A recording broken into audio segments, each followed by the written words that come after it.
What is up, YouTubers? Welcome back. Thanks again for checking out another one of my videos. And today I want to go over my helmet setup for the Icon Airmada helmet in the Doodle Graphic, because I want to change the way I mount the GoPro on here. This is such a nice helmet with such a killer fucking graphic that I just want to show off as much of this color as possible. So instead of having the GoPro on the side of the helmet like I usually do, I went ahead and put the mount up here towards the front, which they call the chin mount point of view.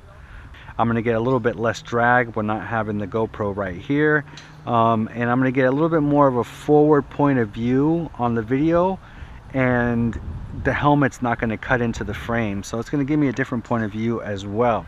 So I want to go over on how I did this. So I put a curved sticky mount at the front. There's a little bit of a gap right here, and I had to put a little bit more of that 3M tape, just kind of bunch it up in there so I can hopefully tie it down a little bit better. And I'm using a cheap lapel microphone from Amazon. Literally, it's like 3 of these for like $7. Free shipping if you have Prime. So it's like a cheap lapel microphone. This is not high class. This is not a $100 microphone. That's hooked up to the GoPro microphone adapter, and this one comes on a 90 degree. I went ahead and used, oh, can I take it off? There we go. It's just a little simple microphone adapter, and you take the headphone jack and you plug it in to the microphone adapter. I got it taped up with a little bit of electrical tape because I'm trying to, you know, make it so that it doesn't bounce around and create noise while I'm recording.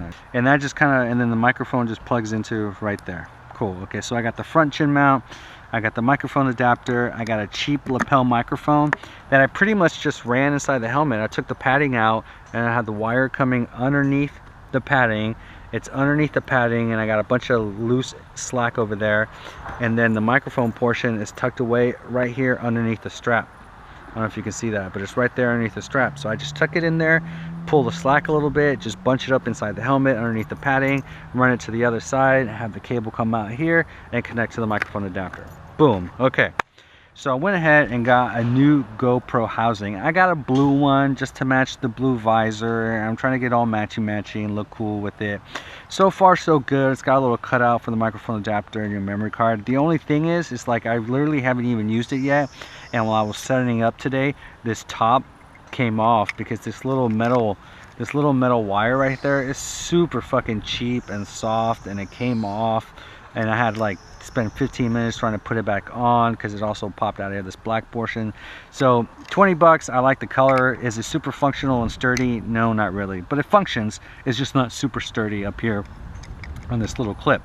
Okay, so then this is your standard back door for a GoPro housing. I went ahead and got this back door for the GoPro housing, and instead of having the mount on the bottom where you go ahead and put the little screw in, the mount is on the actual door. It's on the actual door. So I can take my GoPro, put it in the housing, put the back door on it, close it up, latch it on. This is the part that sucks because it's a cheap latch.